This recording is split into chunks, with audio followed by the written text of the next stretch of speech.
Hi friends, welcome to our channel Ramana sports analysis. Friends, ఈ వీడియోలో మనం డిస్కస్ చేయబోయే విషయం ఏంటంటే Mumbai Indians team retained released players గురించి అయితే చూద్దాం. ఫ్రెండ్స్, మన ఛానల్లో ఐపీఎల్ పై వచ్చే ఫాస్ట్ అప్డేట్స్ ఏవి మిస్ అవ్వకుండా ఉండాలంటే ఇప్పుడే మన యూట్యూబ్ ఛానల్కి అయితే సబ్స్క్రైబ్ చేసుకోండి, పక్కనే ఉన్న బెల్ ఐకాన్ అయితే క్లిక్ చేయండి. మరింతకు లేట్ ఫ్రెండ్స్, ఈ వీడియోలోకి అయితే వెళ్ళిపోదాం. ఒక అసాధారణ ప్రదర్శనతో ముంబై ఇండియన్స్ వాళ్ళ టీంకే సాధ్యమైన ట్రేడ్ మార్క్ పెర్ఫార్మెన్స్. సీజన్ మొదట్లో వరుసగా మ్యాచ్లను ఓడిపోతూ ఉంటారు. ఇంకా ఈ టీం పని అయిపోయింది. ఈ సీజన్లో ముంబై పరిస్థితి ఇంకా కష్టమే. అనుకున్న సిచ్యువేషన్లో ఒక్కసారి స్ట్రాంగ్ కంబ్యాక్ అయితే ఇస్తారు. వరుసగా 6-7 మ్యాచ్లు గెలుచుకుంటూ పోయి ప్లే ఆఫ్స్ లోకి అడుగు పెడుతూ ఉంటారు. సేమ్ మరి ఇదే సీన్ ఈ సీజన్ లో కూడా రిపీట్ అవ్వడం అయితే చూసాం. సీజన్ స్టార్టింగ్ లో వరుస ఓటములతో ఇబ్బంది పడుతున్న ముంబై టీం ఆ తర్వాత జస్ప్రీత్ బుమ్రా రాకతో విజయాల బాట అయితే పట్టింది.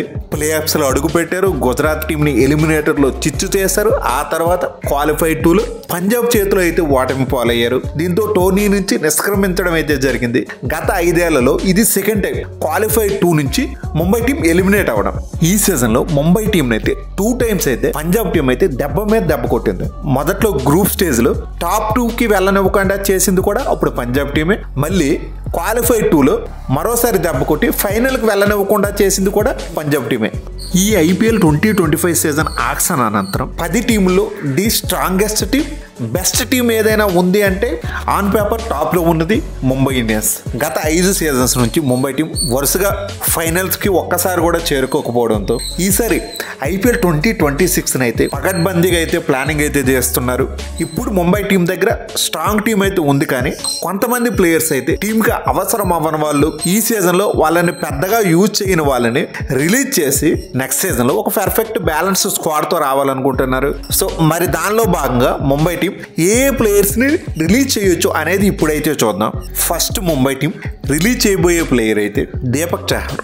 మరి తను చూసుకుంటే ఈ సీజన్ లో 14 మ్యాచ్లు ఆడి 11 వికెట్లు అయితే తీశాడు. ఎకానమీ చూసుకుంటే 9.17. మ్యాచ్లు జరుగుతుండేటప్పుడు కొన్ని సందర్భాల్లో రన్స్ ఇవ్వడం అనేది కామన్. ఓవరాల్గా సీజన్ మొత్తం ఎకానమీలో చూసుకుంటే 2 గుడ్ అనిపించాడు. బట్ కీలక మ్యాచ్ల ముందు గాయపడి జట్టుకి తీరని నష్టం అయితే చేశాడు. రీసెంట్ ఫ్యూ సీజన్స్ నుంచి దీపక్ చాహర్ అయితే ఫిట్నెస్ సమస్యలు అనేవి వెంటాడుతూ ఉన్నాయి. లాస్ట్ 4 ఏళ్ల నుంచి ప్రతి సీజన్లో కూడా ఇంజురీ కారణంగా ఎన్నో కొన్ని మ్యాచ్లను అయితే మిస్ అవ్వడం అయితే చూసాం. 2022 సీజన్లో ఇంజురీ కారణంగా ఒక ఫుల్ సీజన్ అందుబాటులో అయితే లేడు. ఆ తర్వాత 2023లో 4-5 మ్యాచ్లకి అయితే అందుబాటులో లేడు. 2024లో 8 మ్యాచ్లు అయితే ఆడాడు, 6 మ్యాచ్లకైతే మిస్ అయ్యాడు. 2025 తాజా సీజన్లో 14 మ్యాచ్లు ఆడాడు. కీలకమైన ప్లే ఆఫ్స్ ముందు 2 మ్యాచ్లకైతే అందుబాటులో లేడు. రాబోయే సీజన్లో పూర్తి ఫిట్నెస్తో ఉంటాడో ఉండడో కూడా తెలియని విషయం. అలాగే దీపక్ చహర్ కోసం ఆక్షన్ టేబుల్ మీద ముంబై టీం అయితే 9,25,00,000 అయితే స్పెండ్ చేసింది. అంత అమౌంట్ పెట్టి ఒక ప్లేయర్ని తీసుకున్నా కూడా ఆ ప్లేయర్ విషయంలో ఒక అన్సర్టనిటీ ఉంది అంటే ఏ టీంకైనా ఇబ్బందే. సో మరి దీపక్ చహర్ను వదిలేస్తే తన స్థానంలో ఒక మంచి స్టార్ ప్లేయర్ని అయితే కొనుక్కోవచ్చు. ముంబై టీం రిలీజ్ చేసే సెకండ్ ప్లేయర్ విల్ జాక్సన్. మరి తనను చూసుకుంటే ఈ సీజన్లో 5,25,00,000 పెట్టి అయితే తీసుకున్నారు. ఆ టైంలో కాంట్రవర్సీ కూడా అయ్యింది. విల్ జాక్సన్ కొనే టైంలో ఆక్షన్ టేబుల్ మీద ముంబై ఓనర్ అయిన ఆకాశ్ అంబానీ వెళ్ళి ఆర్సీబీ వాళ్ళకి షేక్ హ్యాండ్ ఇవ్వడం. విల్ జాక్స్ కోసం ముంబై టీం అప్పుడు అంత డెస్పరేట్ గా ఆక్షన్ టేబుల్ మీద తనని బై చేయడం అయితే జరిగింది. తన మీద చాలా నమ్మకం అయితే పెట్టుకున్నారు. బట్ ఈ సీజన్ లో విల్ జాక్స్ అయితే దాన్ని డెలివర్ చేయలేకపోయాడు. మరి తన పెర్ఫార్మెన్స్ చూసుకుంటే ఈ సీజన్లో 13 మ్యాచ్లు ఆడి 23 యావరేజ్తో 233 పరుగులు అయితే చేశాడు. స్ట్రైక్ రేట్ చూసుకుంటే 135 అయితే ఉంది. ముంబై టీంలో టాప్ 7 బ్యాట్స్మెన్లో అతి తక్కువ స్ట్రైక్ రేట్ ఉన్నది కూడా విల్ జాక్స్కే. Third player Mumbai Indians team temporary రీప్లేస్మెంట్గా తీసుకున్న Johnny Bairstow.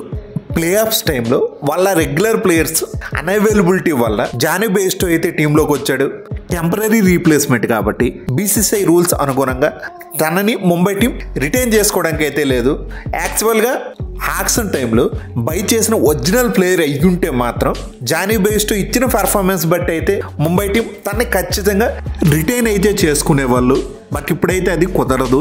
Next player Charith Asalanka. తను కూడా సేమ్ జానీ బెయిర్స్టోలా ప్లే ఆఫ్స్ టైంలో కర్బేయన్ బోస్ నేషనల్ డ్యూటీస్ అంటూ వెళ్ళిపోయాడు. తన స్థానంలో టెంపరీ రీప్లేస్మెంట్గా అస్లాంకాన్ అయితే తీసుకున్నారు.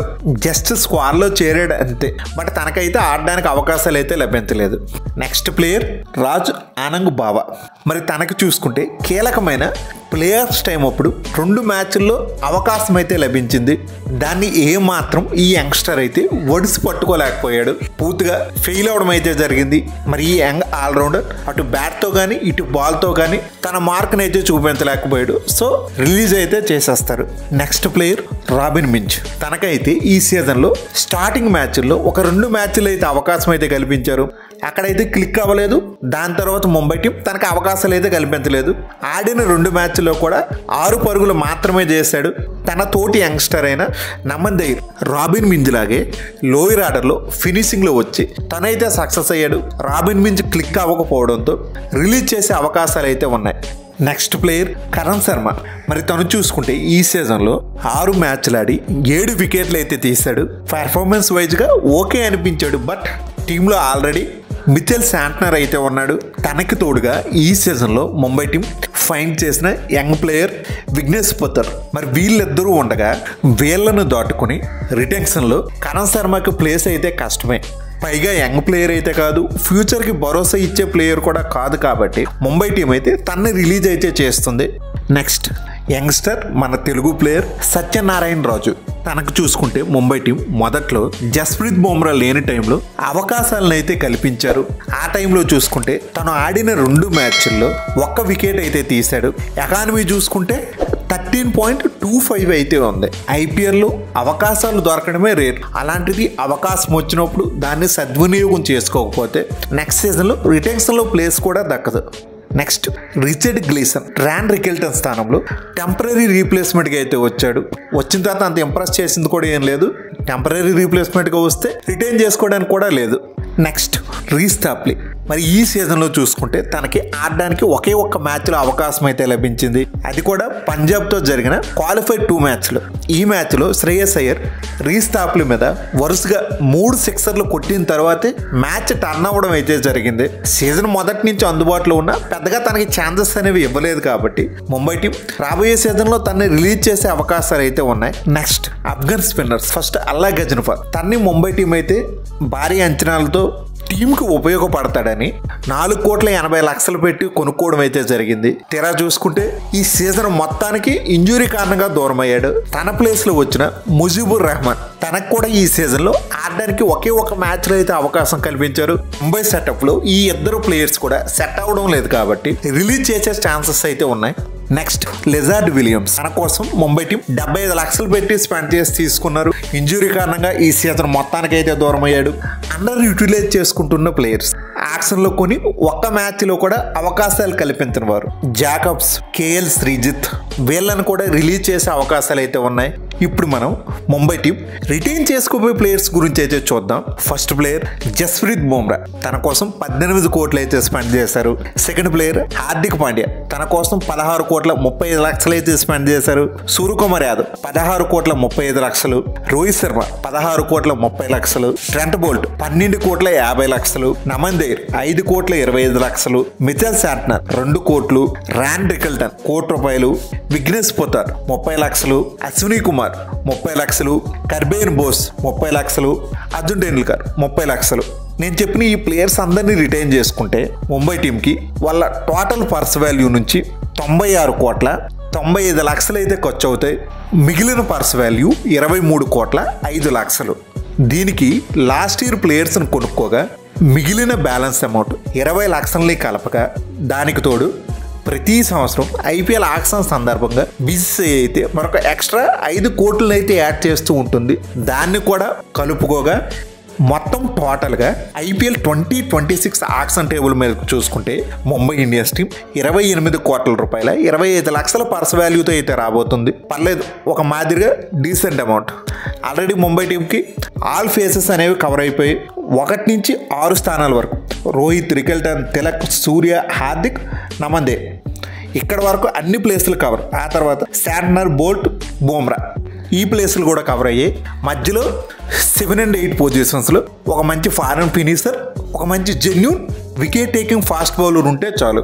మరి ఇది friends Mumbai Indians team retained released players గురించి వీడియో. ఫ్రెండ్స్ ఈ వీడియో మీకు బాగా నచ్చినట్లయితే లైక్ చేయడం మాత్రం మర్చిపోవద్దు. అలాగే మన ఛానల్లో IPL పై వచ్చే రెగ్యులర్ అప్డేట్స్ ఏవి మిస్ అవ్వకుండా ఉండాలంటే ఇప్పుడే మన యూట్యూబ్ ఛానల్కి అయితే సబ్స్క్రైబ్ చేసుకోండి. పక్కనే ఉన్న బెల్ ఐకాన్ అయితే క్లిక్ చేయండి. నేను మిమ్మల్ని మరో ఇంట్రెస్టింగ్ వీడియోతో మళ్ళీ కలుస్తా. Thank you. By bye friends.